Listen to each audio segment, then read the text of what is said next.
오늘의 주요 뉴스입니다. 코로나19 신규 환자가 114명으로 사흘째 세 자릿수를 유지하고 있습니다. 가족이나 골프 모임, 학교나 사우나 등에서 산발적 집단 감염이 계속되는 가운데 주말 헬로윈데이가 방역의 새로운 고비가 될 것으로 보입니다. 반도체 등의 수출 증가에 힘입어 지난달 생산과 소비, 투자가 3개월 만에 모두 증가세를 기록했습니다.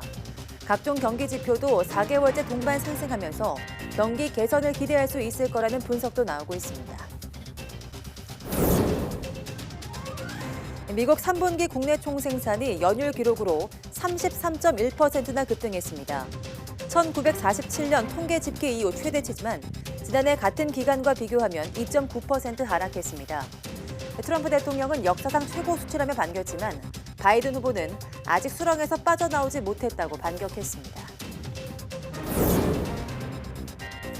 미국에서 코로나19 재확산이 본격화하면서 지난 한 주 동안 하루 평균 신규 환자가 연일 최고치를 기록하고 있습니다. 특히 50개 주 가운데 41개 주에서 지난주보다 환자가 10% 이상 늘어나면서 전문가들은 일일 신규 환자가 곧 10만 명을 넘을 것으로 예측했습니다. 유럽 재확산도 속도를 내고 있습니다. 독일과 이탈리아에서는 하루 신규 환자가 연일 최다 기록을 경신하고 있고 이탈리아의 누적 환자는 60만 명을 넘어섰습니다. 영국에서는 실제 하루 감염자가 10만 명에 이를 거라는 분석까지 나왔습니다.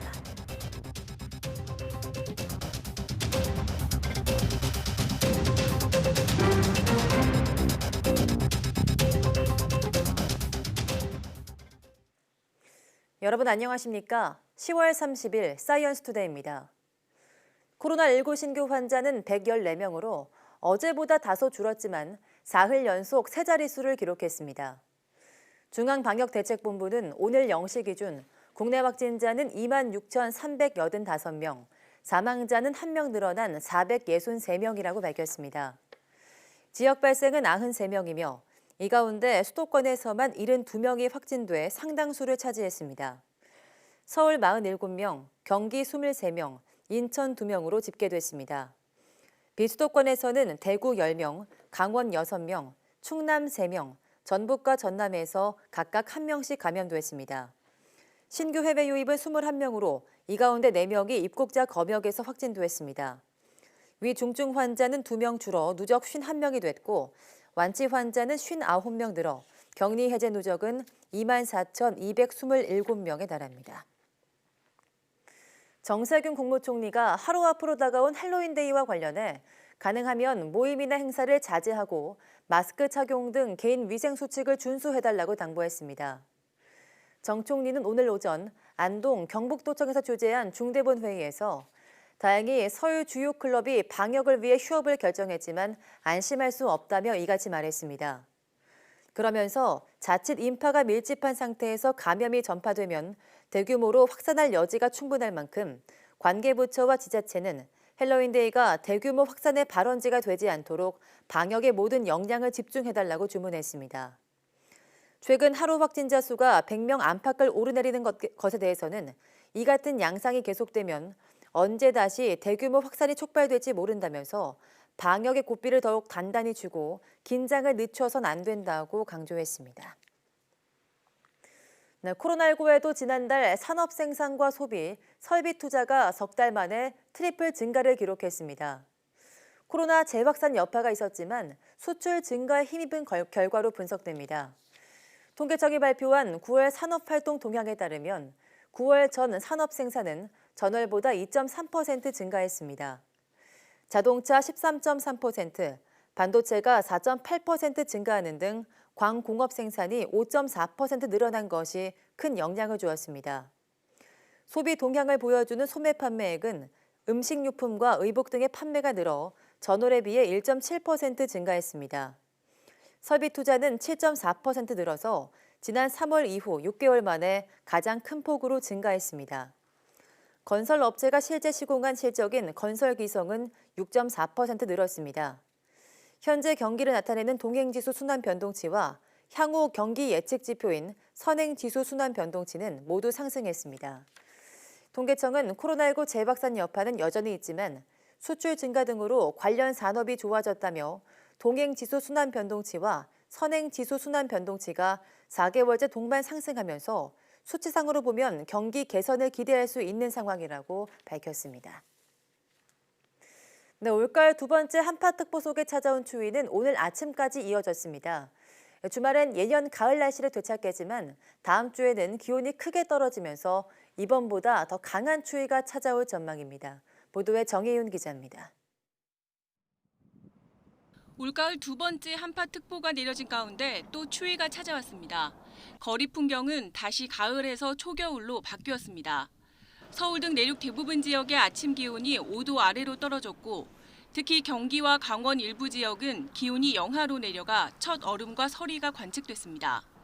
서울 지역의 첫 얼음은 여기 송월동 기상관측소에서 10월 24일 날 관측이 되었고, 그리고 수원 지역은 10월 29일 날 첫 얼음이 관측이 되었습니다. 주말부터는 점차 예년 기온을 회복하며 추위가 누그러들 것으로 보입니다. 휴일에도 기온이 높아 크게 춥지 않겠지만 전국에 비가 내리겠습니다. 11월로 접어든 다음 주에는 다시 기온이 뚝 떨어집니다. 서울 아침 기온이 월요일 7도, 화요일 2도, 수요일 1도까지 곤두박질하겠습니다. 특히 매서운 찬바람에 체감온도는 영하권에 머물 것으로 보여 올가을 들어 가장 추운 출근길이 될 가능성이 큽니다. 다음 주 초반 북서쪽에서 강한 한기가 남하하며 수도권을 비롯한 내륙 기온이 영하로 떨어지는 곳이 많을 것으로 보입니다. 특히 찬바람에 체감온도는 더욱 떨어지는 등 다음 주 올가을 들어 가장 추운 날씨가 찾아오겠습니다. 11월 시작부터 찾아오는 매서운 추위는 사나흘 정도 이어진 뒤 점차 누그러들겠습니다. 하지만 주기적으로 한기가 남하하면서 기온 변화가 크게 날 것으로 보여 당분간은 가을과 초겨울을 넘나드는 널뛰기 날씨에 대비해야 할 것으로 보입니다. YTN 정혜윤입니다. 중국발 미세먼지 영양 등 대기 환경 개선을 위해 인천에서 도시바람길 숲 조성 사업이 시작됐습니다. 신선한 공기를 만들어주는 숲이 14곳에 동시에 조성됩니다. 이기정 기자입니다. 대형 공장 지역과 주거 지역을 가로지르는 언덕. 인천 서구에 있는 이 녹지 공간은 23만 8천 제곱미터. 여의도의 10분의 1에 해당하지만 현재 아무도 찾지 않는 곳입니다. 중앙과 지방정부 그리고 인근 석유화학 공장의 기부 체납 등을 통해 이곳에 주민 휴식공원이 만들어집니다. 이 도시 바람길 숲에는 산책로와 공동 커뮤니티 시설, 지하 주차장도 들어설 예정이어서 지역 주민들의 관심도 큽니다. 이곳에는 생태축과 주민들의 편의시설이 함께 만들어지게 됩니다. 수인선 협계열차가 운행되던 미추홀구의 빈 땅입니다.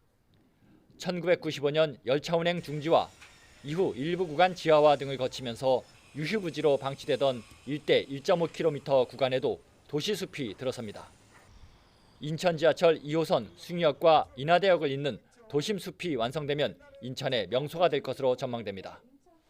조성이 완료가 되면 1,530톤의 산소가 생성이 되고 이는 1년 동안 5,661명에게 맑고 신선한 산소를 공급하는 효과와 맞먹습니다.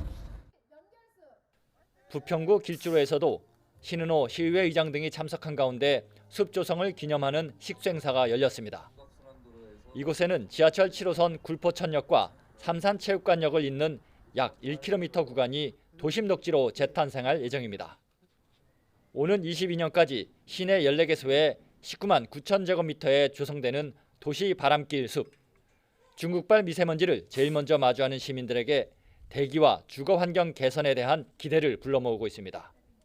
YTN 이기정입니다. 국내에서 재배하는 다양한 종류의 농작물 품종이 빠르게 국산 품종으로 바뀌고 있습니다. 꽃도 국산 품종이 속속 개발돼 외국 품종을 밀어내고 있는데요. 요즘이 제철인 국화도 다양한 국산 품종이 개발돼 인기를 끌고 있습니다. 보도에 김학무 기자입니다. 온통 노랗고 붉은 꽃밭이 주단을 깔아놓은 듯 펼쳐졌습니다. 취하게 만들 정도로 향기도 진합니다.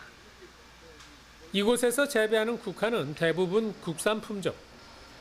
불과 2, 3년 전부터 국산 국화를 주로 재배하는데 외국산보다 튼튼하고 꽃색도 좋아 시장에서 인기가 좋습니다. 병해충, 고온, 저온 거기에 아주 알맞는 그런 품종들이 나와서 현재는 아주 굉장히 강하고 좋은 품종이라고 생각합니다. 새로운 꽃 품종 하나를 만들기 위해 걸리는 기간은 보통 5년에서 7년. 국내 국화 품종 개발은 20년에 불과하지만 그동안 100여 품종을 개발해 지난해 국산 국화 보급률이 33%로 높아졌습니다. 올해도 10개 품종의 국화가 새로 선보였는데 연분홍과 진분홍, 연녹색 등 은은한 색감이 특징입니다. 무엇보다 꽃대가 튼튼해 꽃다발로 활용하기에 좋고 그만큼 수요가 늘 것으로 기대됩니다. 여름에 더울 때에도 정상적으로 개화되고 난방비도 적게 드는, 그리고 모양도 기존보다 좀 더 독특한 모양을 개발하기 위해서 노력하고 있습니다. 깊어가는 가을을 가득 채우는 국화 향기도 국산이라 더욱 진하게 와닿습니다. YTN 김학무입니다. 세계 전기차 배터리 시장 점유율 1위인 LG화학의 배터리 사업 부문 독립이 확정됐습니다.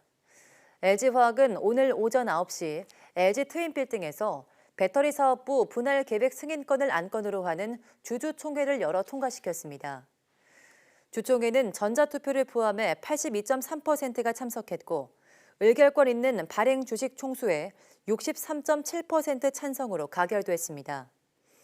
앞서 LG화학의 배터리 부문 이익을 기대하던 일반 투자자와 국민연금은 분할에 대해 반대 의사를 밝히기도 했습니다.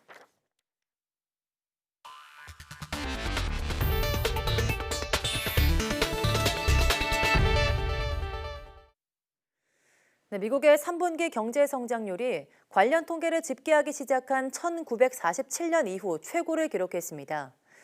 도널드 트럼프 대통령과 경쟁자인 민주당의 조 바이든 후보는 이를 두고도 신경전을 벌였습니다. 김원배 기자가 보도합니다. 미국의 3분기 경제 성장률이 연율로 환산해 33.1%를 기록했다고 미국 상무부가 밝혔습니다. 이는 전문가들의 전망치 32%를 웃도는 것이자 미국 정부가 관련 통계를 처음 집계한 1947년 이후 최고입니다. 종전 최고치는 1950년 1분기의 16.7%입니다. 미국의 성장률은 올 1분기에 코로나19 사태가 시작되면서 마이너스 5.0%로 6년 만에 마이너스 성장으로 돌아섰고 2분기에는 마이너스 31.4%로 73년 만에 최악을 기록했습니다. 월스트리트 저널은 올해 미국의 연간 경제 성장률이 마이너스 3.6%를 기록할 것으로 내다봤습니다. 대선을 닷새 앞두고 발표된 3분기 경제 성장률과 관련해 도널드 트럼프 미국 대통령은 미국 역사상 최대라며 한껏 자랑했습니다. We are doing great. Do you see the number today? 33.1 GDP, the biggest in the history of our country by almost triple, right? Almost triple. 트럼프 대통령은 또 트위터에 올린 글에서 바이든 후보를 겨냥해 졸린 조와 그가 제안한 기록적인 정세는 이런 성장을 끝장낼 것이라고 주장했습니다. 이어 이 훌륭한 경제 성장률 수치가 11월 3일 대선일 전에 나와 너무 기쁘다고 말했습니다. 그러나 바이든 후보는 성명과 트위터 글에서 우리는 여전히 깊은 수렁에 빠져 있다며 3분기 성장률은 트럼프 대통령의 대응 실패로 인해 아직 수렁에서 빠져나오지 못했음을 보여주는 것이라고 비판했습니다.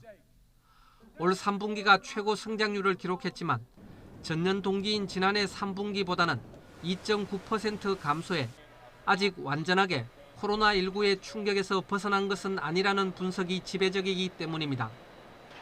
바이든은 또 저소득층이 어려워지지만 부유층 경제는 빠르게 반등하며 양극화를 심화시키는 K자 회복이 이루어지고 있다고 지적하고 트럼프 대통령은 여전히 이 위기를 극복하고 우리를 전진시킬 계획이 없다고 공격했습니다.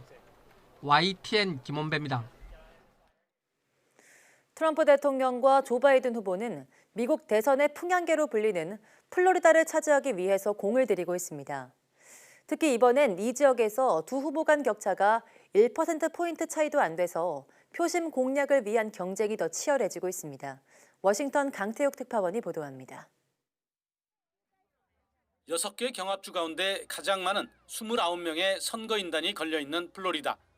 트럼프 대통령은 플로리다를 내주면 나머지 5개 경합주 모두를 이겨야 승리가 가능한 만큼 사활을 걸고 있습니다. 주소지를 뉴욕에서 플로리다로 옮기고 사전 투표를 하는 이벤트까지 펼쳤습니다. I voted for a guy named Trump. 틈만 나면 현장 유세에 나선 영향인지 그동안 밀렸던 여론조사가 지난 27일에는 오차범위 내긴 하지만 처음으로 0.4%포인트 이기기도 했습니다. 엿새 만에 영부인까지 동행해 최대 도시 템파에서 또 현장 유세에 나섰습니다. President Trump chooses to move this country forward. This country deserves a president with proven results, not empty words and promises. 조 바이든 후보로서도 개표가 빨리 되는 플로리다를 이기면 이른바 게임이 끝나는 셈이어서 공을 들이긴 마찬가지입니다. 트럼프 대통령이 다녀간 템파를 포함해 두 곳에서 현장 유세에 나설 정도입니다. Ladies and gentlemen, the heart and soul of this country is at stake. Right here in Florida. It's up to you. You hold the key. If Florida goes blue, it's over. It's over. 광고비도 배 이상 쏟아붓고 히스패닉이 많은 지역 특성을 고려해 트럼프 대통령의 반이민 정책을 뒤집을 공약도 내걸었습니다. 또 2번이나 승리를 경험한 버락 오바마 전 대통령을 투입하는 것도 마다치 않았습니다. Joe Biden has concrete plans and he's got concrete policies that will turn our vision of a better, fairer, stronger country into a reality. 플로리다에서는 등록 유권자의 절반 이상이 이미 사전 투표를 한 상태입니다. 워싱턴에서 YTN 강태욱입니다. 미국에서 코로나19의 가을철 재확산이 본격화한 가운데 최근 일주일간의 하루 평균 신규 확진자가 또 최고치를 경신했습니다. CNN은 미국의 최근 일주일간 하루 평균 신규 확진자가 7만 4천여 명으로 코로나19 사태 후 최고치를 기록했다고 보도했습니다. 미 존스홉킨스 대학 통계에 따르면 28일 하루 신규 환자도 7만 8,900여 명으로 지난 23, 24일에 8만 3,700여 명에 이어 세 번째로 많이 나왔습니다. 신규 사망자도 994명으로 1,000명에 다가섰습니다. 워싱턴 포스트는 자체 집계 결과 28일 신규 확진자가 8만 명을 넘었다고 보도했습니다. 또 50개 주 가운데 41개 주에서 최근 일주일간 신규 확진자가 그 전주보다 10% 이상 증가한 것으로 집계됐다고 CNN은 전했습니다. 네, 글로벌 제약사들이 코로나19 백신 개발 경쟁을 벌이고 있는 가운데 미국의 최고 감염병 전문가가 올해 안에 백신은 나오기 어렵다는 전망을 내놓았습니다. 영국의 백신 전문가는 초기 백신은 결함이 있을 수 있다며 효과에 대해서 너무 낙관하지 말라고 경고했습니다. 보도에 김영근 기자입니다. 올해 안에 코로나19 백신이 나오기 어렵다. 앤서니 파우치 미 국립알레르기 전염병 연구소 소장은 미국 의사협회 저널 인터뷰에서 이같이 전망했습니다. 제약사들이 올해 안에 긴급 사용 승인을 위한 임상시험 자료를 제출하더라도 미 식품의약국 FDA가 내년 1월 전에는 승인을 내주지 않을 거라는 겁니다. 그러면서 FDA는 안전성과 효능의 지속 측면에서 더 신뢰할 만한 데이터를 추가로 원할 것이라고 덧붙였습니다. 제약사들이 백신 개발 속도도 지체되고 있습니다. 선두 주자 중 하나인 미국 화이자는 최종 임상시험 데이터 확보가 지연되고 있다고 밝혔습니다. 그동안 최종 임상시험 결과를 10월 말까지 공개하겠다고 말해왔지만 이보다 시일이 더 걸릴 수 있다고 입장을 바꿨습니다. 화이자 외에도 영국의 아스트라제네카와 미국의 존슨앤존슨, 모더나가 치열하게 백신 개발 경쟁을 벌이고 있습니다. 영국 정부의 코로나 백신 개발을 이끄는 케이트 빙엄 백신 TF 위원장은 코로나 백신이 1차 출시되더라도 대유행을 종식시키지 못할 것이라고 밝혔습니다. 그러면서 초기 백신은 결함이 있을 수 있으며 백신이 감염을 예방하기보다는 증상을 약화하는 데 그치는 상황, 또 모두에게 효과가 있지 않거나 효과가 오래 가지 않는 상황에 대비해야 한다고 밝혔습니다. It's important that we do manage expectations that this is not likely to be a one and done, a silver bullet that will put everything back to rights immediately. 또 다른 백신 전문가인 옥스퍼드대 폴러드 교수는 가장 큰 문제는 지구상의 모든 사람에게 백신을 투여할 수 없다는 점이라면서 백신 공급이 매우 제한적일 것이라고 말했습니다. YTN 김영근입니다. 영국에서 코로나19에 감염되는 사람이 하루에 10만 명에 달하는 것으로 추정됐습니다. BBC 방송은 임페리얼 칼리지 런던 주도로 진행 중인 리액트1 조사에서 지난 16일부터 25일 기준 영국의 재생산 지수가 1.56으로 상승했다고 전했습니다. 이전인 9월 18일에서 10월 5일 조사에서 재생산 지수는 1.15였습니다.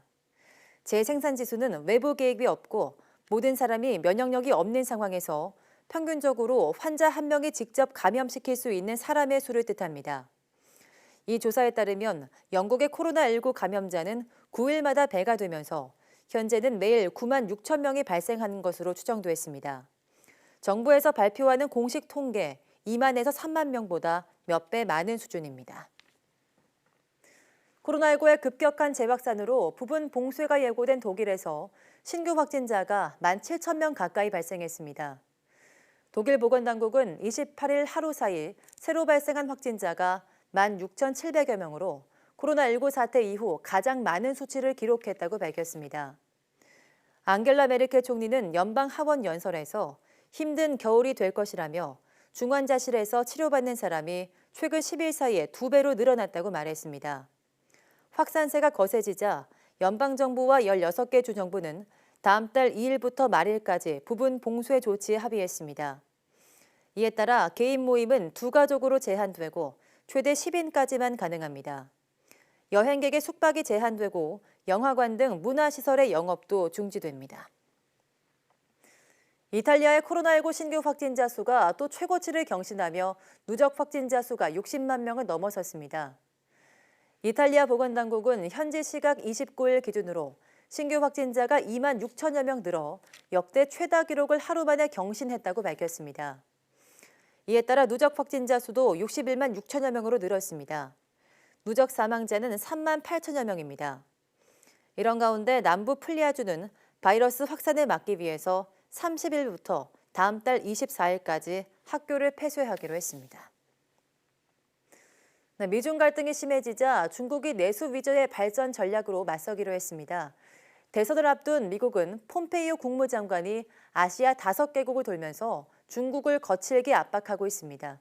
베이징에서 강성웅 특파원이 보도합니다.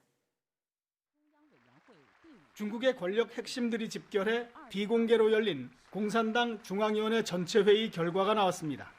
무엇보다 미국의 신냉전 수준의 중국 배제 전략을 타개하기 위한 대책이 제시됐습니다.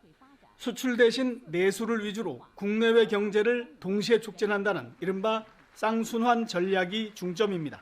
加快构建以国内大循环为主体、国内国际双循环相互促进的新发展格局。 미국의 첨단 기술 차단에 맞서 과학기술의 자립을 이뤄야 한다는 점도 다시 강조됐습니다. 군의 현대화를 가속화해 주권은 물론 발전 이익까지 수호해야 한다는 점도 명시했습니다. 미국이 주변국을 규합해 경제적, 군사적으로 압박해오자 국방의 역할을 경제로까지 확대한 겁니다. 하지만 미국은 폼페이오 국무장관이 직접 아시아 국가들을 돌며 반중 행보를 계속하고 있습니다. 인도와 스리랑카, 몰디브를 거쳐 이슬람 국가인 인도네시아를 방문해 중국을 몰아붙였습니다. The alias Chinese Communist Party is trying to convince the world that its brutalization of Uyghur Muslims in Xinjiang is necessary as a part of its counterterrorism efforts. 마지막 순방국인 베트남에서는 중국의 남중국해 영유권이 불법이라고 정면 반박할 것으로 보입니다. 대선일이 가까워질수록 미국의 중국 때리기는 더 거침없이 진행되고 있습니다. 미국의 압박에 맞서 최근 중국 지도부는 자력갱생이라는 말까지 쓰고 있습니다. 개혁개방 40여 년 만에 중국이 가장 큰 고비를 맞고 있다는 뜻으로 이해가 됩니다. 베이징에서 YTN 강성웅입니다.